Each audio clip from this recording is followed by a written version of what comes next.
Hello అండి, నమస్తే. Welcome to కల్పన వంటశాల. ఈరోజు మన వంటశాలలో తోటకూరతో వేపుడు తయారు చేసుకుందామండి. అది కూడా పొడి పొడిగా. మనం ఈ తోటకూర వాడి ఎలాంటి వేపుళ్ళు తయారు చేసుకుంటే కూడా, అంటే అందులో మిక్సింగ్ వేసే పొళ్ళు కానీ లేదంటే కూరగాయలతో కలిపి వండుకోవడం కానీ ఎలా చేస్తే కూడా మనకి తోటకూర అనేది కొద్దిగా ముద్దగా వస్తుందండి. అలా ముద్దగా రాకుండా పొడి పొడిగా నార్మల్ బేసిక్గా మనం చేసుకునే వేపుడిని పొడిగా ఎలా తయారు చేసుకోవాలో చేసి చూపిస్తానండి. దీనికి ఏమేమి కావాలో ఒకసారి చూసేద్దాము. ఈ సింపుల్ బేసిక్ తోటకూర వేపుడికి ఏమేమి కావాలో ఒకసారి చూసేద్దామండి. ఒక కట్ట శుభ్రం చేసుకొని ఇలా ఒలిచి పెట్టుకున్న కడిగి పెట్టుకున్న ఆకండి. సింపుల్గా ఈ రెసిపీ ఉద్దేశం ఏంటంటే తోటకూర వేపుడిని పొడి పొడిగా ఎలా చేసుకోవాలనేది మాత్రమే. కాబట్టి నేను ఇక్కడ నార్మల్గా వేసుకునే ఉప్పు కారం తెల్లగడ్డ ఒకటే వాడుతున్నానండి. దీనికి మనం ఒక కప్పు ఉల్లిపాయలు తీసుకుని ఇలా సన్నగా పొడవుగా కట్ చేసుకోవాలి. కారం పొడి, మినపప్పు, ఆవాలు 1 టీ స్పూను, ధనియాల పొడి, వెల్లుల్లి రెబ్బలు పొట్టుతో కూడా ఒక 10 ఇలా కచ్చాపచ్చగా దంచి పెట్టుకోవాలి. 2 ఎండుమిరపకాయలు, రుచికి సరిపడా సాల్ట్, 1/2 టీ స్పూన్ పసుపు. ఇప్పుడు ప్రాసెస్ ఏంటో చూద్దాము. స్టవ్ వెలిగించుకొని ఇలా కడాయి కానీ గిన్నె కానీ పెట్టేసుకుందాము స్టవ్ మీద. ఇప్పుడు ఇందులో మనం కడిగి శుభ్రపరచుకున్న ఆకుని ఈ కడాయిలో వేసేసుకుందాము.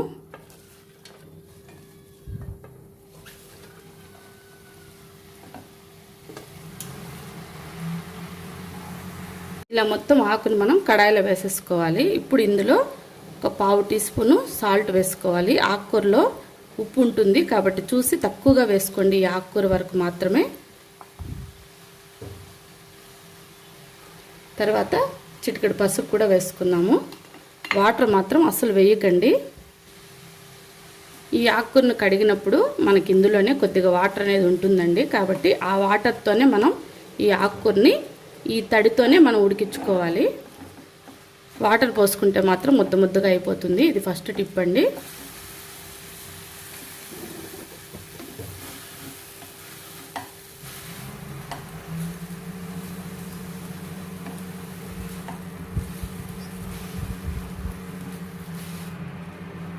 ఈ విధంగా బాగా కలిపేసుకున్న తర్వాత మూత పెట్టేసి ఒక 2-3 నిమిషాలు దీన్ని సిమ్లో పెట్టేసుకున్నామంటే ఈ ఆకుకూరలో ఉన్న వాటర్ అంతా కూడా ఇంకా పైకి వస్తుంది.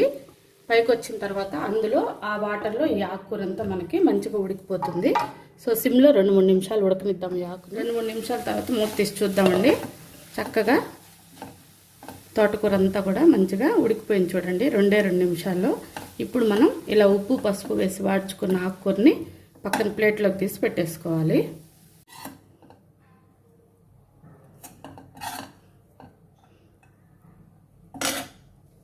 అంతా తీసి పెట్టేసుకున్న తర్వాత అదే కడాయిని కొద్దిగా వాటర్ వేసి కడిగి కానీ లేదంటే వేరే కడాయిని కానీ తీసుకొని 1 టేబుల్ స్పూన్ మాత్రం ఆయిల్ వేసుకోవాలండి. ఎక్కువ వేసుకోకూడదు. ఆయిల్ ఎక్కువ వేసుకుంటే కూడా ఆకుకూర అనేది ముద్దగా అయిపోతుంది, ముఖ్యంగా తోటకూర. కాబట్టి తక్కువ ఆయిల్తో మనం ఈ వేపుడు తయారు చేసుకోవాలి. ఇది నెంబర్ 2 టిప్ అండి. ఆయిల్ కాగిన తర్వాత మనం తీసుకున్న ఆవాలు మినపప్పు వేసేసుకోవాలి.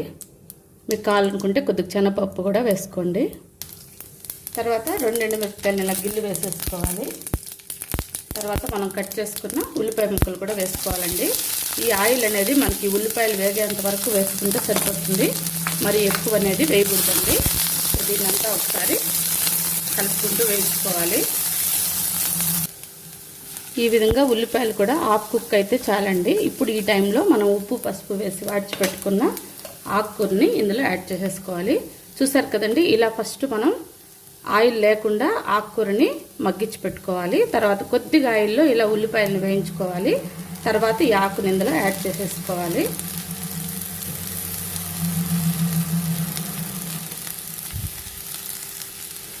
ఇప్పుడు దీన్నంతా ఒకసారి కలుపుకోవాలి.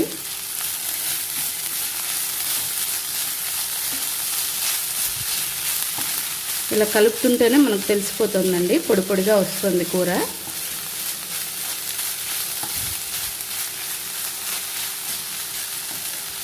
ఉల్లిపాయలతో మరో 2 నిమిషాలు ఈ ఆకుకూరని వేపుకుందాము.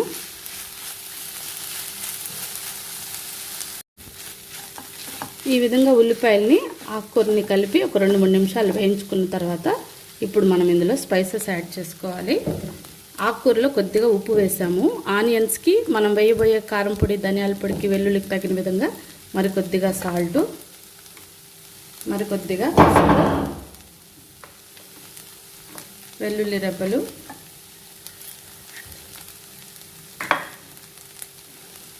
హాఫ్ టీ స్పూను ధనియాల పొడి, కారంకి సరిపడా 1/2 నుండి 1 టీ స్పూన్ మీ కారంకి సరిపడా కారం పొడి వేసుకొని ఒకసారి దీన్నంతా మిక్స్ చేసుకోవాలి.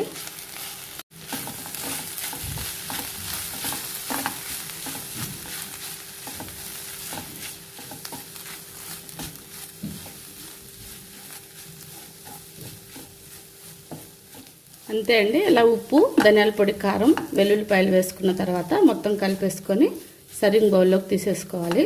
చూడండి, ఇలా అంటూనే తెలుస్తుంది మనకి ఎంత పొడి పొడిగా ఈ కూర అనేది మనకు రెడీ అయిపోయిందో. ఇప్పుడు దీన్నంతా సర్వింగ్ బౌల్లోకి తీసేసుకున్నాము. అంతే అండి. ఈ విధంగా మనం చిన్న చిన్న టిప్స్ పాటించి తోటకూర వేపుడిని ఇలా పొడి పొడిగా తయారు చేసుకోవచ్చండి. చాలా బాగుంటుంది. ఒకసారి తప్పకుండా ట్రై చేయండి. మా ఈ రెసిపీ మీకు నచ్చినట్లయితే లైక్ చేసి, షేర్ చేసి, తప్పకుండా సబ్స్క్రైబ్ చేసుకొని పక్కనే ఉన్న బెల్ ఐకాన్ని ప్రెస్ చేయండి. అలా ప్రెస్ చేయడం వల్ల మన ఫర్దర్ వీడియోస్ అన్నీ కూడా వెంటనే మీకు నోటిఫికేషన్ ద్వారా అందుతాయి. చక్కగా అవి చూసి ట్రై చేసి ఎలా వచ్చాయో కామెంట్ కూడా చేయడం మర్చిపోకండి. తప్పకుండా సబ్స్క్రైబ్ చేసుకొని పక్కన ఉన్న బెల్ ఐకాన్ని ప్రెస్ చేయండి. మరో మంచి రెసిపీతో మళ్ళీ కలుద్దామండి. Thank you for watching. Bye అండి.